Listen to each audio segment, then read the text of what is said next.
Hello, Internet. The primary purpose of this is to help those of you who are not going to be here when we start working on this. You can go ahead and thank a certain Hannah to give me the idea to do this rather than just trust you to go on your own.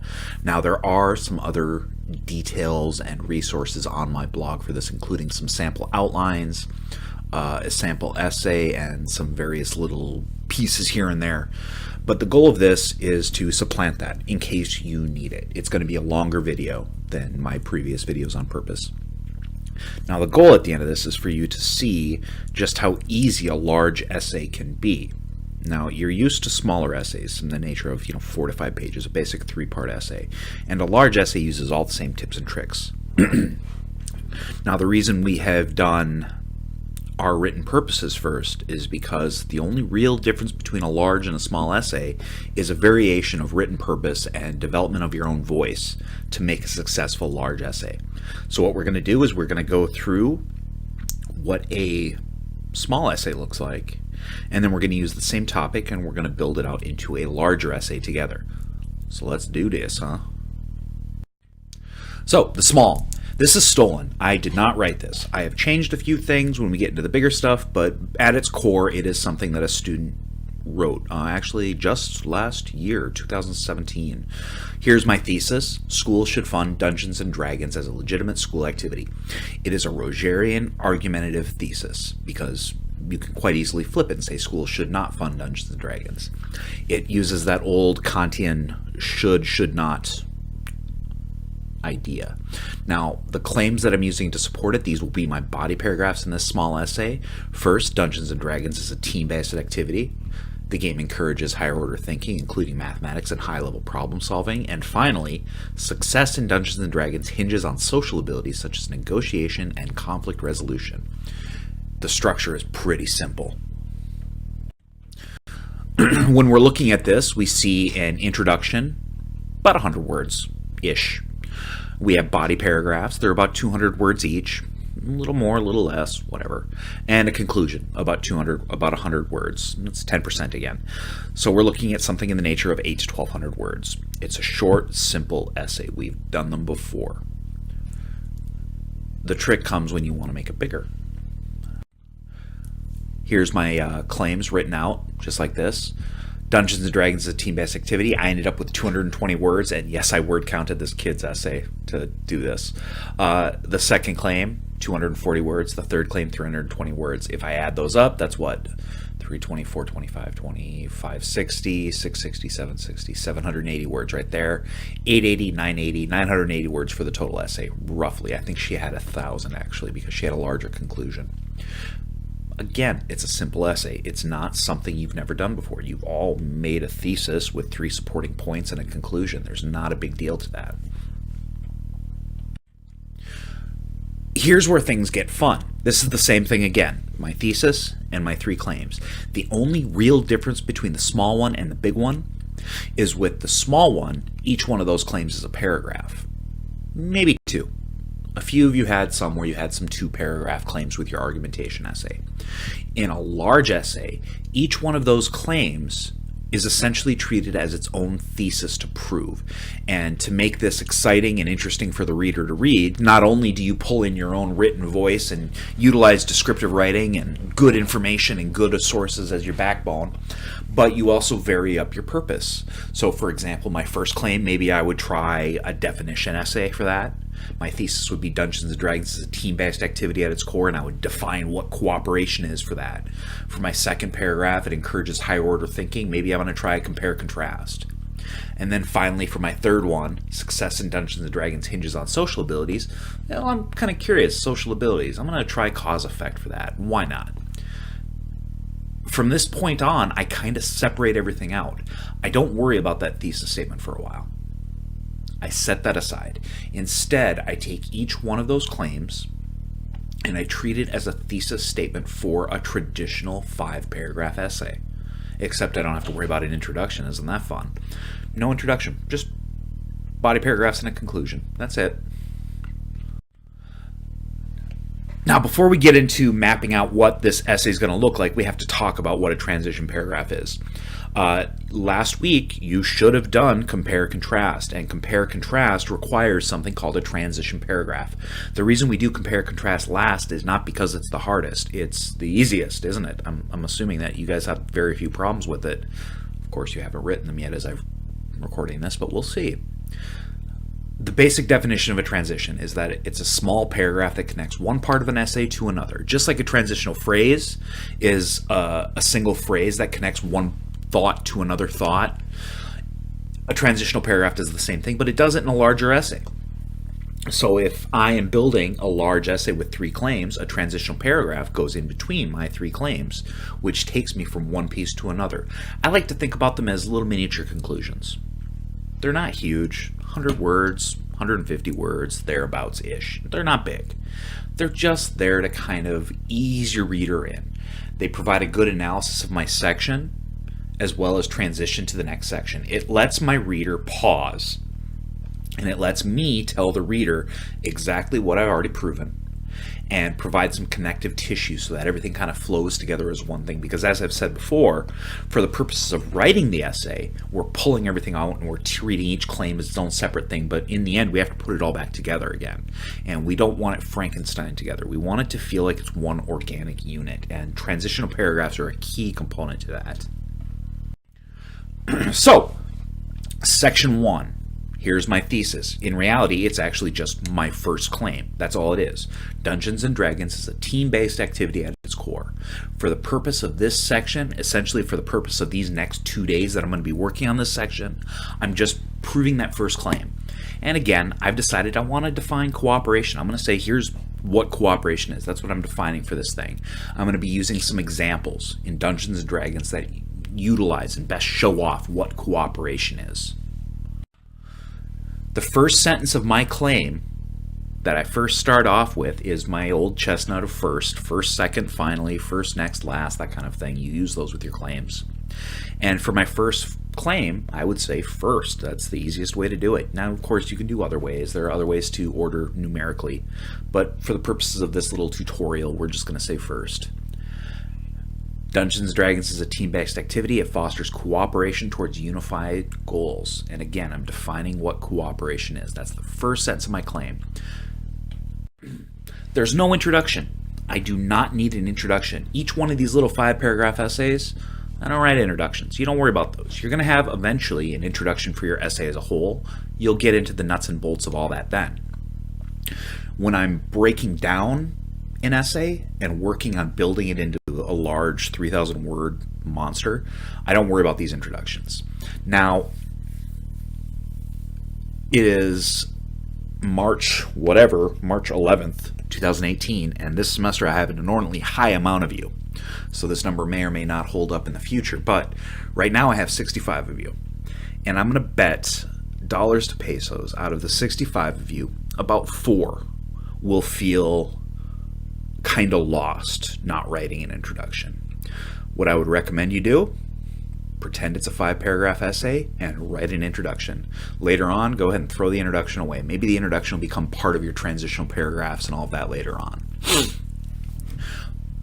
Anyway, you don't need an introduction. Your first sentence is just your claim, and then everything after that is what I'm going to call sub-claims. You get it? Sub underneath? Yeah, which support your claim. So as you're going to see here in just a second, I'm going to have subclaims, which are essentially claims to prove the thesis that Dungeons & Dragons is a team-based activity at its core. So let's take a look. Subclaim 1, it's the second sentence of my first paragraph. Now I say second sentence, and I'm kind of fudging that a little bit. In the sample essay that I'm pulling this out of, her second sentence in her first claim was absolutely this: the fun storytelling allows cooperation to be a good adventure rather than a grind. But her second or third claim, it wasn't quite that. She had some transitional guts and things like that in there, and you probably will too, so don't feel like, oh my god, it has to be the second sentence, but it'll usually be there. The fun storytelling allows cooperation to be a fun adventure rather than a school-led grind. As you can imagine, that subclaim, it's a paragraph. That's all it is. It's a paragraph. I have claim, I have grounds, I have warrant. My second paragraph, subclaim 2, Direct communication is far more valuable. It forces diplomacy with peers for a better story. And my third paragraph, leadership is a key trait to cooperation through the role of DM, or Dungeon Master. The final tally with just these body paragraphs, these 3 body paragraphs all by themselves, it was 658 words. That's all it was. 3 body paragraphs. That first body paragraph had tacked on at the beginning that little claim with the transition phrase. That was it. That's the end of it. I spent 2 days working on that. And by me, I mean this other student who is far smarter than me. She also looked at some podcasts that are very interesting.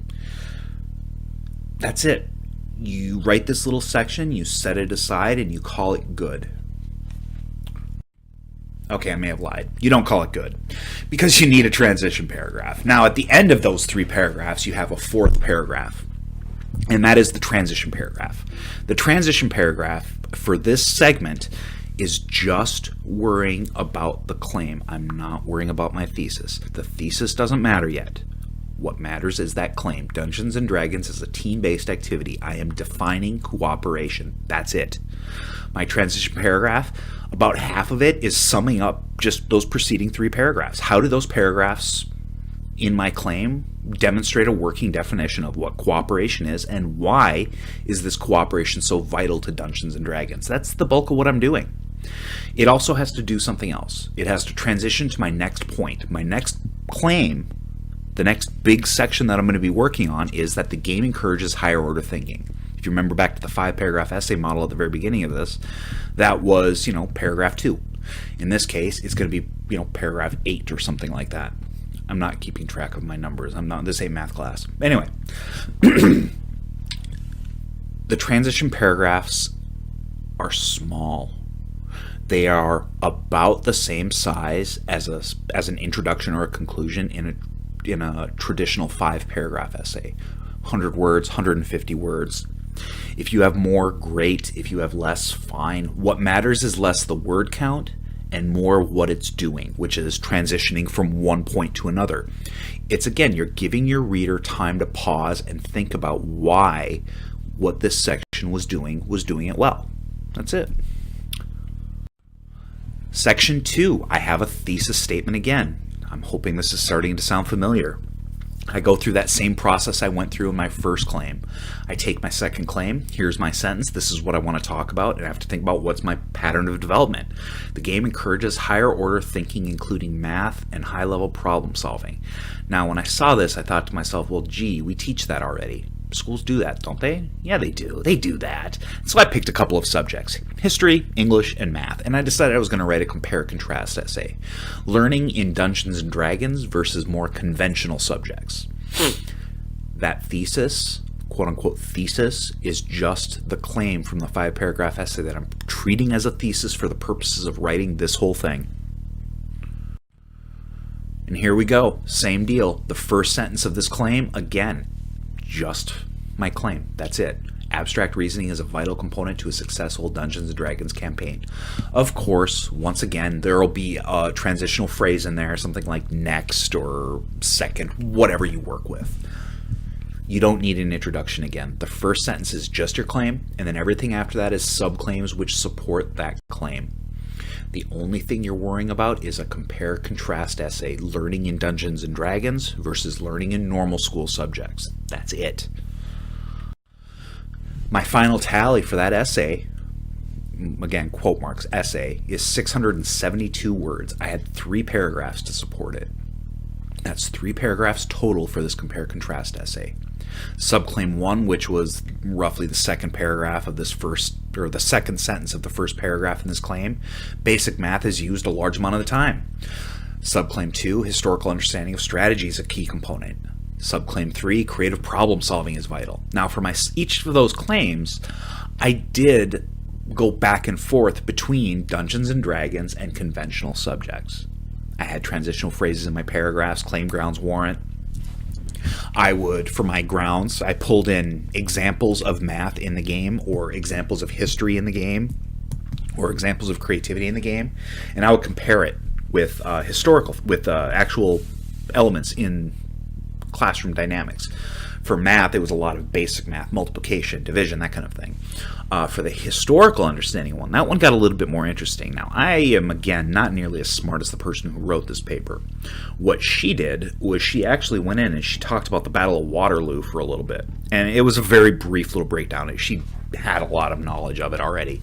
And she just said she pulled that in. As a dungeon master, she essentially recreated the Battle of Waterloo with orcs and dwarves. Pretty interesting.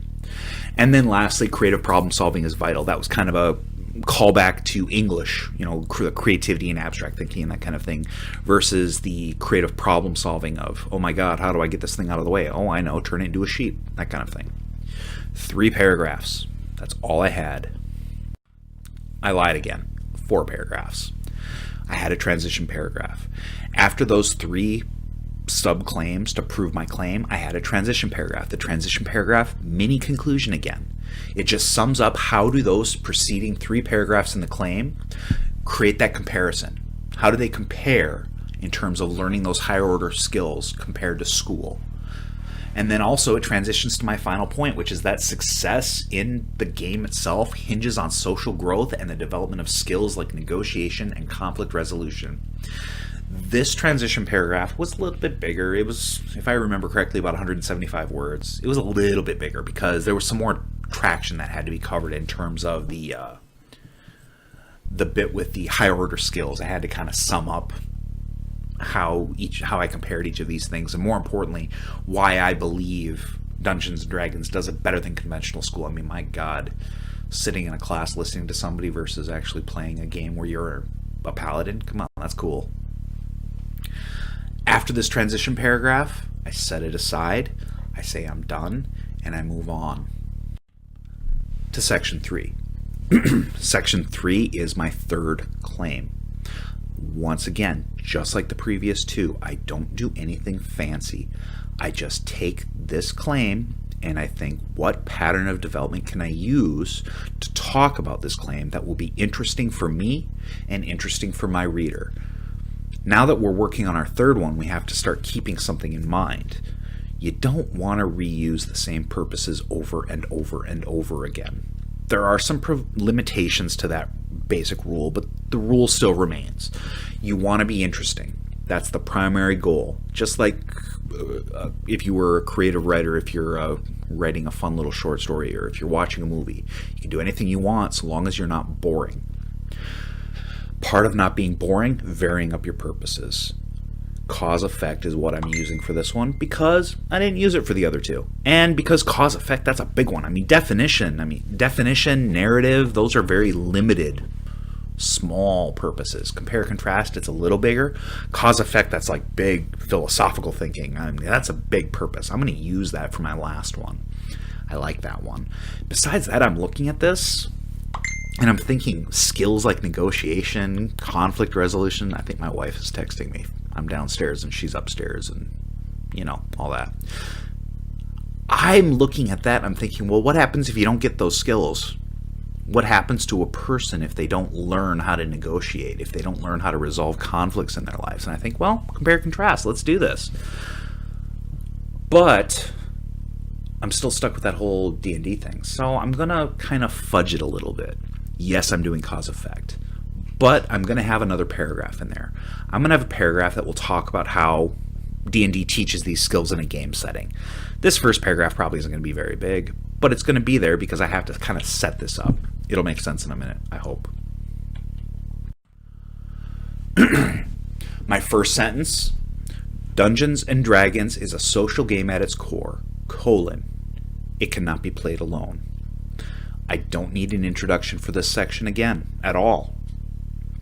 I'll have a transitional phrase like, finally, Dungeons and Dragons is a social game.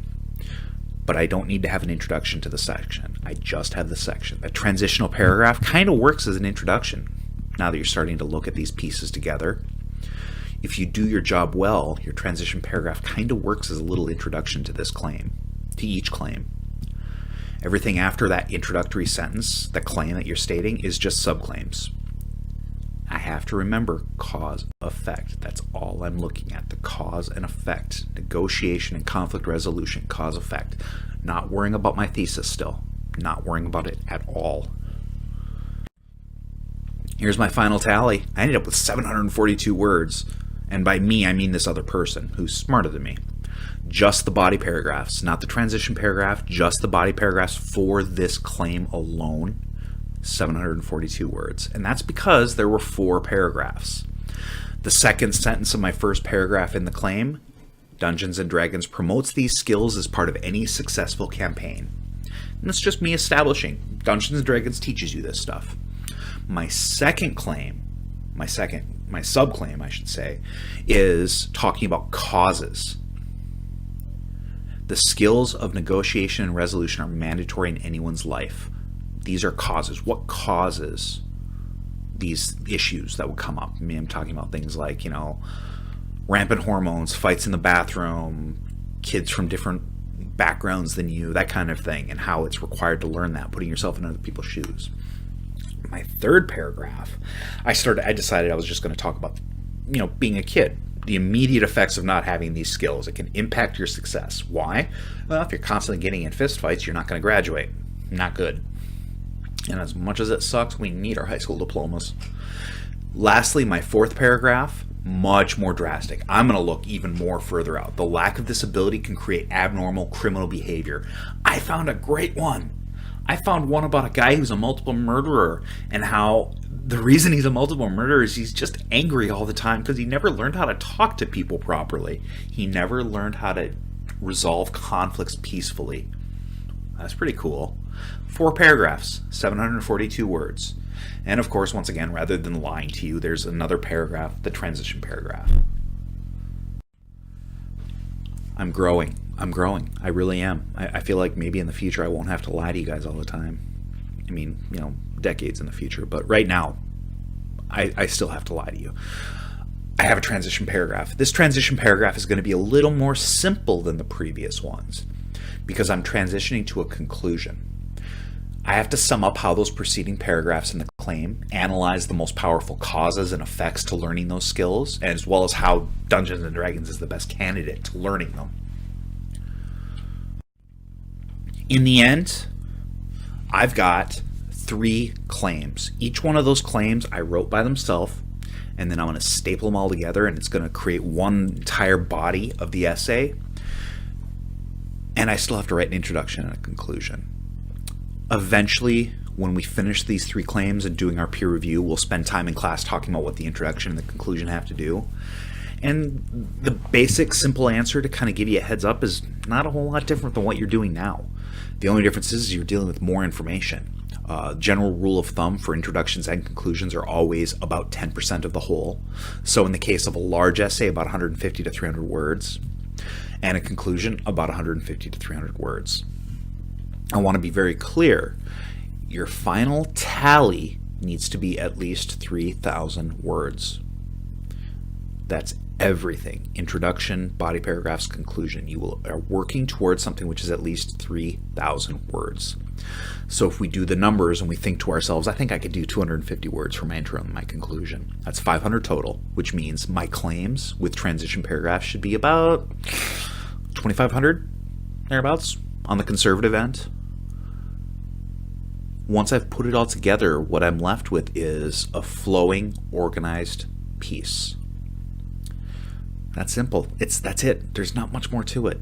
The only difference between a large essay and a small essay is that with a large essay, you vary it up. You can break stuff apart and push it all back together. It's quite simple. You just have to do it. It seems daunting.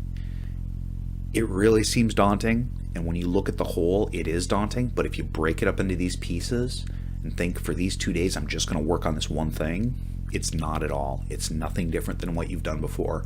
So long as you have been keeping up with your different patterns of development, narrative, description, cause, effect, compare, contrast, process, you will do fine. That is, you'll do fine if you can not do this. There are some bad habits that can come up when you're doing these, and that is being so stuck writing these pieces as separate things that you forget to build transitional phrases within your essay. You do need transitional phrases. In addition to transition paragraphs, you need transitional phrases. It's about flow. It's about making your essay feel like it's one cohesive piece. Now, on page 43 of the college writing textbook, there is a list of phrases, and I'm also going to link a PDF of it onto the blog. In fact, it's going to post on the same day as this video. Go through it, print it, copy it, whatever you got to do. Have it and make sure you are using them, not only in between paragraphs, but also as you change focus within paragraphs, within your paragraphs as well. Remember, transitions are about flow. A large essay works because you have transitions and transitional phrases to make your different pieces fit together. Otherwise, you're just left with a jumble of nonsense. So good luck to you.